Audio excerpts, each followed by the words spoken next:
Good day, everyone. So, I am Benz BJ Badayos, and today I will be talking about the Education 4.0 in school curriculum. So, before we start off, unsa din masud sa tong hunhuna when we say Education 4.0? Well, to be completely honest, as a reporter, I mean, kung regular student lang jud ko, wala jud ko kay baloon sa Education 4.0.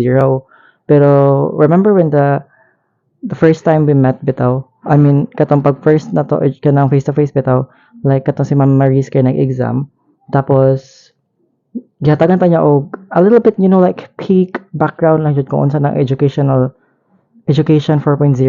So, mao to, nakuha ako niya, tapos ako may natimingan karon reporter, so mas ni-hound bitaw og mas ni-deepen ang akong knowledge about it. So, moving on.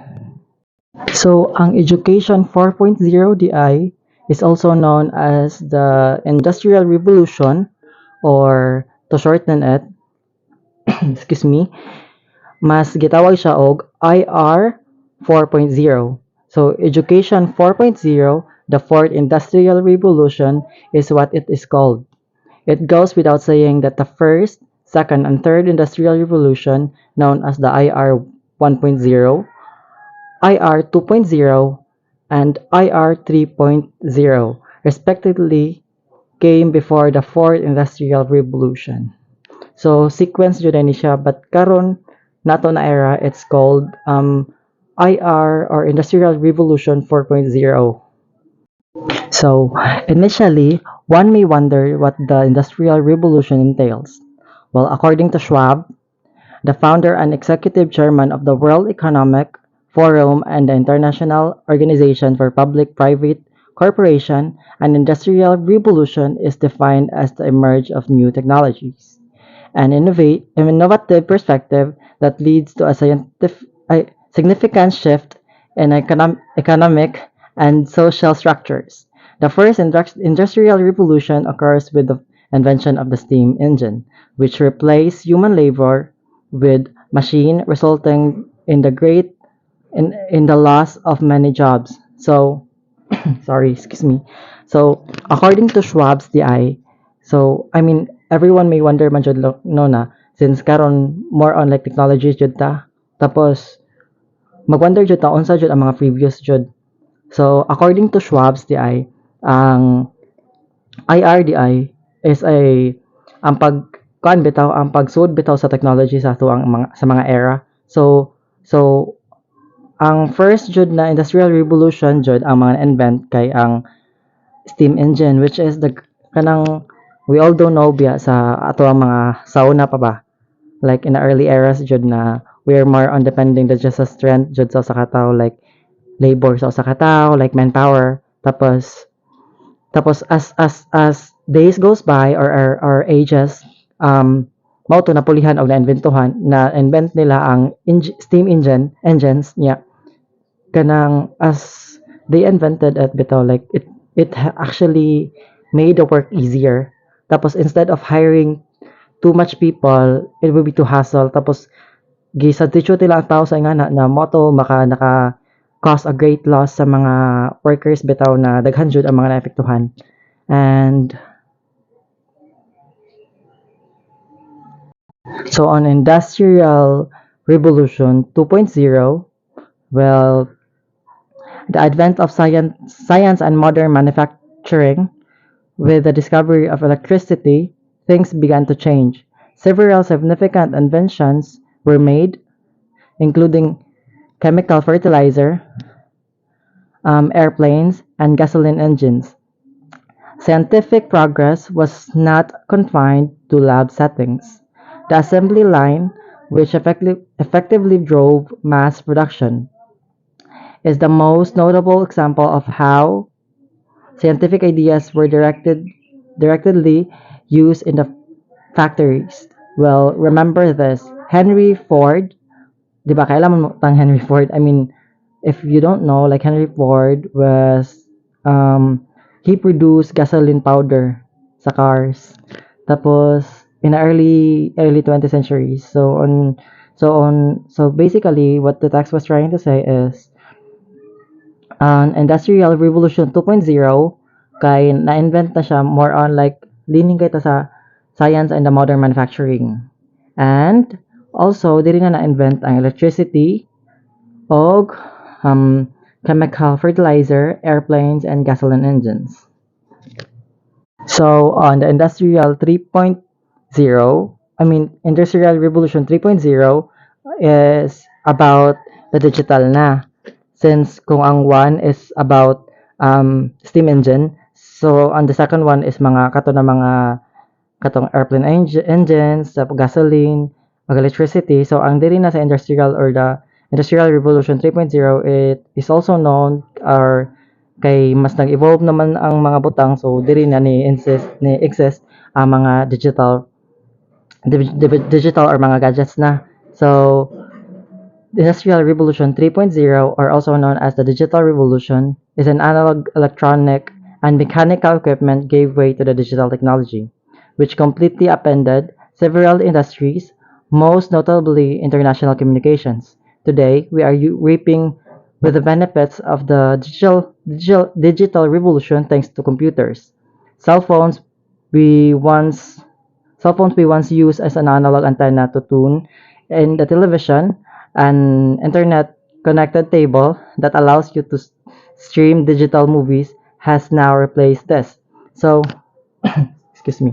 So, basically, dali na jud ni insist. Actually, feel na ko nakaabot ako ni kay doon man naka-experience sabit ako nakasukay ko nakanabit ang murag keypad na cellphone, tapos napay antenna tapos kanang maka-stream pa ka sa TV, like amo pa to siya yan kay para bitaw kanang mananaw mi salida para dili karat nya kay ba man jud ta na kanang di ba cellphone kay gamit jud kayo through communication, di ba? Mas ni high tech lang jud karon. Well, sa una kay more on kana jud purpose of kanang to tune in the television, katong nakainumdum ko sa my phone cherry mobile na anas lang nga mga TV. So sa una kay ambot lang akong yaya ako mama kay mapalit sila cellphone na TV. So next is ari na ta sa education, sa IR 4.0, or also known as Industrial Revolution 4.0. So computer linked to computers na ta. So that is interconnectedness. It is artificial intelligence. Dali na na-insist sa mga artificial intelligence with the Internet of Things, or also known as the LOT, robots, autonomous vehicles, genetic editing and sequencing, the miniature sensors, and 3D printing are just few of the innovation included on or in IR 4.0. Globally, we become digitally connected to each other anywhere at any time. We can learn anything. Well, the internet, everything is global. Society that connects everything everywhere at all times.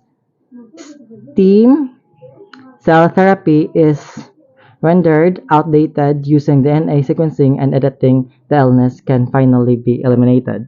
So basically sa Industrial Revolution 4.0, dili na or atuan na era is actually ko ana siya. More on, di ba, leaning naman jud kita sa computer, sa AI like ChatGPT, like artificial intelligence nya internet, di ba? Which is true jud ang naa sa text kay ngano kay we can actually access internet wherever and whenever we want. Tapos mas if you haven't noticed lang no, like nag-innovate jud ang mga butang-butang. And moving on, so if ganina gihatagan ta mo sa background nganong na 4.0 ang education, so mao to siya ang mga background. So diri na ta sa education, yun sa siya pag-implement bitaw sa ato. So with all those profound changes brought about the IR 4.0, should education be? What and how should school teach? Like, what should curriculum consist of? What should curriculum focus on? Mao na siya ang mga pangutana dyan na to, di ba? Kaya ganun naabot bitaw to sa industrial, like, di ba ang education beta, like, mansay kanang alam bitaw na to sa mga evento. But So, um, the answer of the answer or answers to those questions are actually the education 4.0, 4.0, sorry, 4.0. In other words, education 4.0 is the response of the education sector to all the change brought about the IR 4.0. So school have no choice but to respond to to the dramatic change brought about the four about the four about the IR 4.0. If they have to be relevant, higher education institution cannot ignore this development or else become irrelevant. To be relevant, schools should consider some statistic. Excuse me. So, 'di ba? 'Di ba we all do know, I mean, ako na lang i-realize ako kang lingon. So, as a 1999 baby, um, kanang I actually saw jud no na the world innovates from pencil to paper, kanang pencil to paper use lang jud niya karon kay tablet na. I mean, dili man ko storya jud og mga lain kay I'm actually using one though. Um, pero what's mine is nakita jud nako ang mga innovation ba, and bitaw ang technology sa kalibutan is inevitable, which is dili jud siya mapungan. So as a future educator, what we're trying to do is, or what we should do is kanang ato lang jud siyang try bitaw ta cope up, or like we need to like given like to go with the flow bitaw kay lisod masad kayo na mo teach ta og mga butang na wala ta kay baw, especially kita na 21st century educators nya ang ato ang gina-teach in a near future kay ang mga 21st century learners board, which is mga mas may pabitaw nato in terms lang of gadgets nya. Even I was having trouble with gadgets jud kay nga wala man na namo sa una. Pero I mean naa siya sa una pero dili jud ingon like ingani bitaw kagamit o ingani pud kadaghan. That's why I don't really, I mean I use artificial intelligence like AIs pero not really leaning bitaw because I actually saw a lot of people na, or students rather, na too depending or leaning jud sa artificial intelligence, like mauna jud ang literal bitaw na ipa-answer sa ilang assignments, which is dili na jud ma-enhance ang imong mga skills. So these are the statistics na kuan bitaw sa higher education. So 80% of the skills trained in the last 50 years can be outperformed by machines. So on the second bullet is 65% of children who entered in 2018 will work in a job that have not been invented yet. Tapos, on 49% of current job have the potential for machine replacement. Statistic Welsh 2018. So on the next slide is these are the 10 abilities required, or should hospital required na to, dapat yun ma-required na to on Industrial Revolution 4.0 by the world, by the 8th World Economic. So first is complex problem solving, critical thinking, creativity, people management, coordinating with others, nga, emotional intelligence, nga, judgment and decision making, nga, service orientation, negotiation, tapos cognition, flexibility. Kay ba maguro ta anong naputang na siya dira no, like kay ba tayo na 21st century, like I mean dili man siya mila paminawon pero mas dali bitaw ta ninyo, mas complex ta ninyo kaysa sa una. Like if wala lang mo kabantay na naa na anxiety, depression, like sa una dili ka siya i-focus, like dili ka siya seryoso. Pero karon kay murag mas ni sud bitaw siya sa ato ang sorry. Sa ato bitaw na generation karon, like kanang nga nakabantay na muna na yung mga introvert kay magsige na lang di man to da introvert kay di man tayo mo gawas kay ngano magsige man di og internet sa sulod sa kwarto.